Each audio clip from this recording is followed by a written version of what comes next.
Assalamualaikum warahmatullahi wabarakatuh. Saya Muhammad Aris Asari, guru konsentrasi keahlian Teknik Pemanasan, Tata Udara dan Pendinginan SMK Negeri 1 Cirebon. Di sini kita akan belajar bersama tentang sistem refrigerasi kompresi uap atau biasa disebut dengan vapor compression cycle.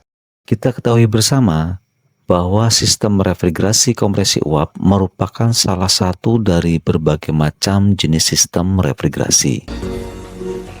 Sistem refrigerasi lainnya contohnya adalah pertama vortex tube, kemudian thermoelektrik, ada juga sistem refrigerasi expandable refrigerant, kemudian ada juga sistem refrigerasi absorpsi. Di kesempatan kali ini kita akan fokus pada sistem refrigerasi kompresi uap yang penggunaannya sangat dikenal luas oleh masyarakat. Salah satu contohnya adalah refrigerator, freezer, showcase. Begitu juga pada sistem tata udara yang sering dipakai yang menggunakan siklus refrigerasi kompresi uap, contohnya adalah AC window, AC split, ataupun untuk skala industri ada AC sentral. Nah, di sini kita akan belajar bersama tentang komponen-komponen sistem refrigerasi beserta fungsinya. Selain itu juga kita akan belajar mengenai mekanisme siklus refrigerasi uap tersebut. Baik. Pertama adalah komponen-komponen sistem refrigerasi kompresi uap.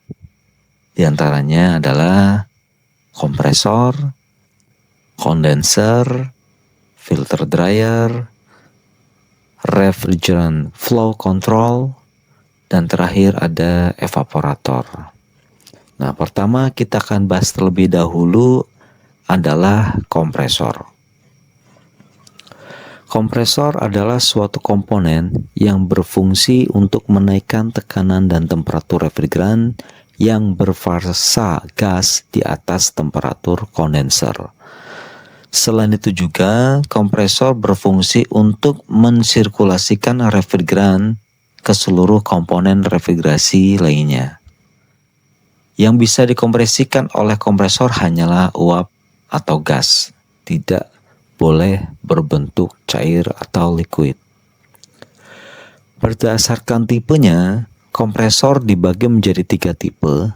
Satu, yaitu kompresor hermetik, di mana kompresor tersebut adalah kompresor dan motor penggeraknya dilas berada satu rumah dengan housing dari kompresornya. Kedua adalah kompresor semi hermetik, yaitu kompresor yang motor penggeraknya berada satu rumah dengan housing kompresor namun tidak dilas sehingga masih bisa dibuka untuk perbaikan atau servis lainnya. Yang ketiga adalah kompresor tipe open, di mana bagian pengkompresinya tidak satu rumah atau tidak bersatu sehingga diperlukan belt atau flexible coupling sebagai penyambung antara penggerak ke kompresor shaftnya. Selanjutnya adalah kompresor dapat dibagi menjadi beberapa jenis berdasarkan konstruksinya. Yang pertama adalah reciprocating kompresor. Kompresor ini menggunakan torak atau piston untuk mengkompresikan refrigeran di ruang silinder. Di bagian atas silinder diletakkan katup yang dapat membuka dan menutup. Katup ini disebut katup suction atau suction valve, di mana fungsi dari katup ini adalah untuk memasukkan refrigeran. Dan ada juga katup discharge atau discharge valve yang berfungsi untuk mengeluarkan refrigeran yang sudah dikompresikan. Yang kedua adalah screw kompresor.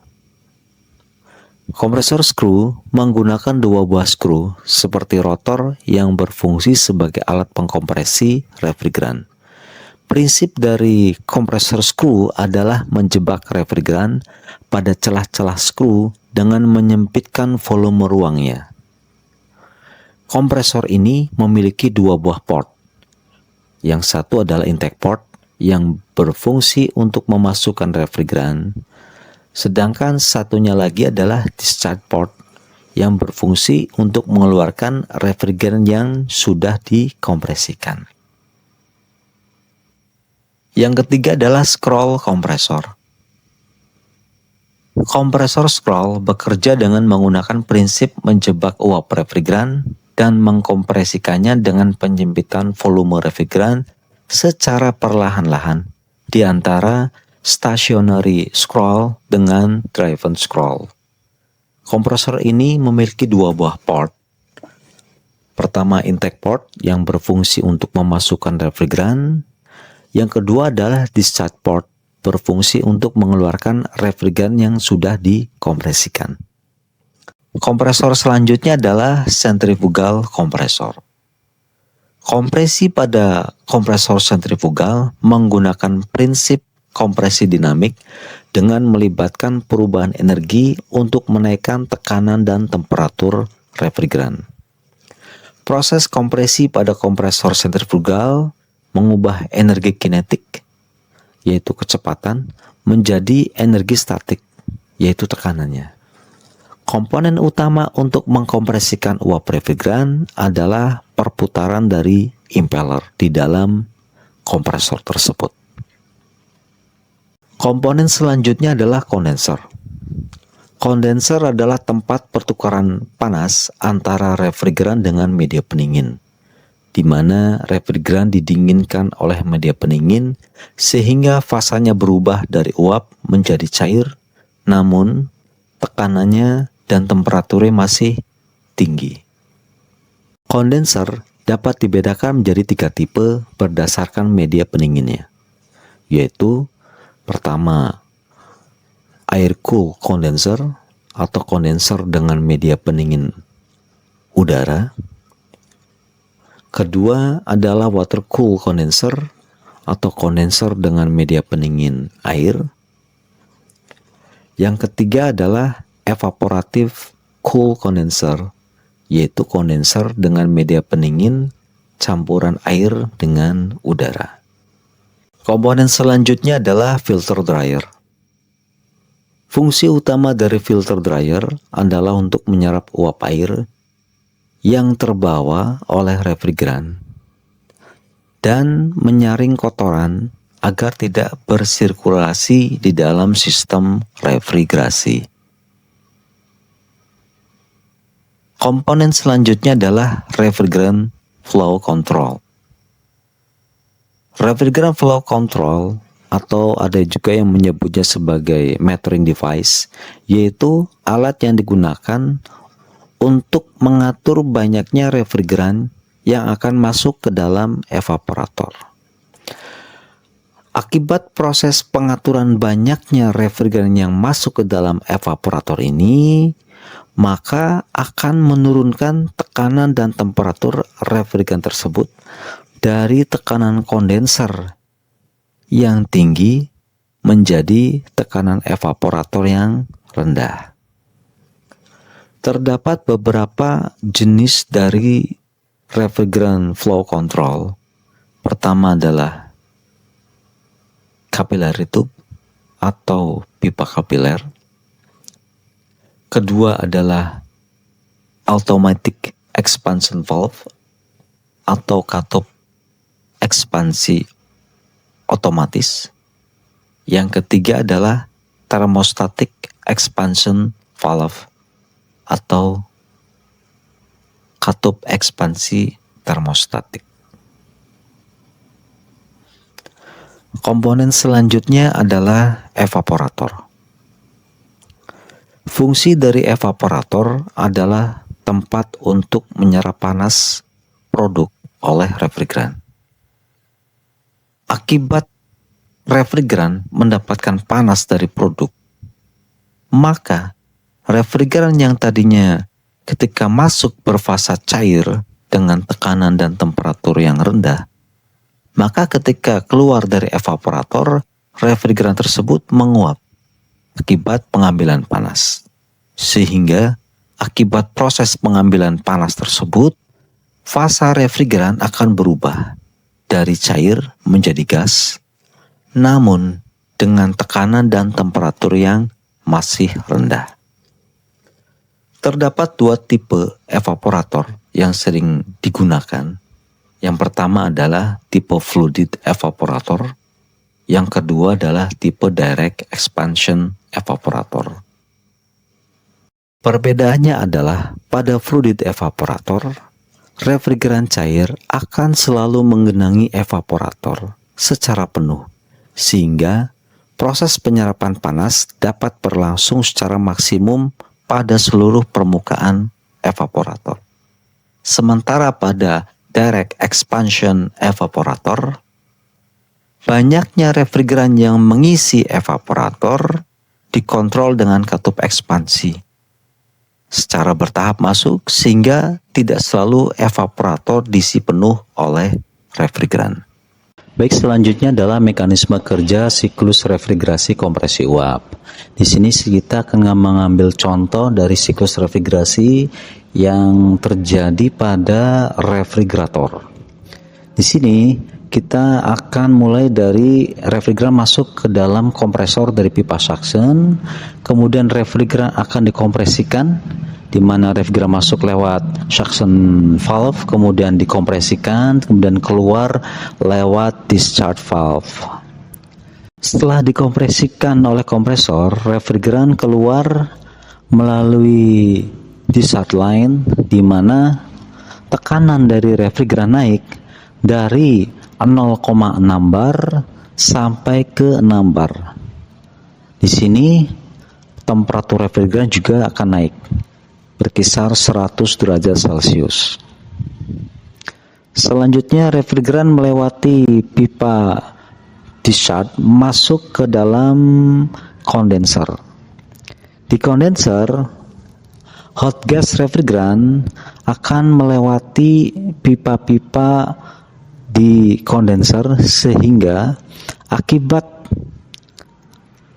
terjadinya perpindahan panas dari kondenser ke luar lingkungan, maka akan terjadi perubahan fasa dari refrigeran, dari yang tadinya gas dengan tekanan tinggi menjadi cair dengan tekanan tinggi.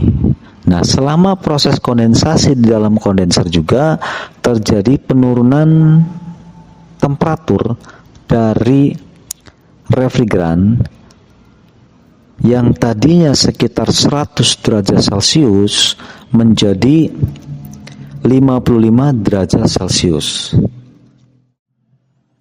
Setelah itu, refrigeran keluar melalui liquid line menuju ke filter dryer. Di sini kita dapat perkiraan temperatur juga akan turun berkisar 45 derajat Celcius akibat subcool yang diterima oleh refrigeran pada saat melewati pipa liquid line. Setelah itu refrigeran masuk ke dalam filter dryer. Di dalam filter dryer, refrigeran akan disaring dari kotoran-kotoran dan juga akan dikeringkan dari uap air. Setelah keluar dari filter dryer, refrigeran akan masuk ke dalam pipa kapiler. Di dalam pipa kapiler, refrigeran akan melewati pipa dengan diameter 0,6 mm dengan panjang 1,5 meter. Di sini akan terjadi penurunan tekanan dari 8 bar menjadi 0,6 bar. Dan akibat penurunan tekanan ini juga akan menurunkan temperatur dari refrigeran dari 45 derajat Celcius menjadi minus 23 derajat Celcius. Setelah itu, refrigeran akan keluar dari pipa kapiler menuju evaporator. Di dalam evaporator, refrigeran akan menyerap panas dari produk yang ada di dalam evaporator. Akibat dari penyerapan panas tersebut, maka refrigeran akan menguap sehingga terjadi yang namanya perubahan fasa refrigeran dari yang tadinya berfasa cair dengan tekanan dan temperatur rendah akan menjadi refrigeran dengan fasa gas dengan tekanan dan temperatur yang rendah. Setelah itu, refrigeran akan keluar dari evaporator dengan temperatur 25 derajat Celcius dan tekanan 0,6 bar akibat dari proses pengambilan panas di dalam evaporator.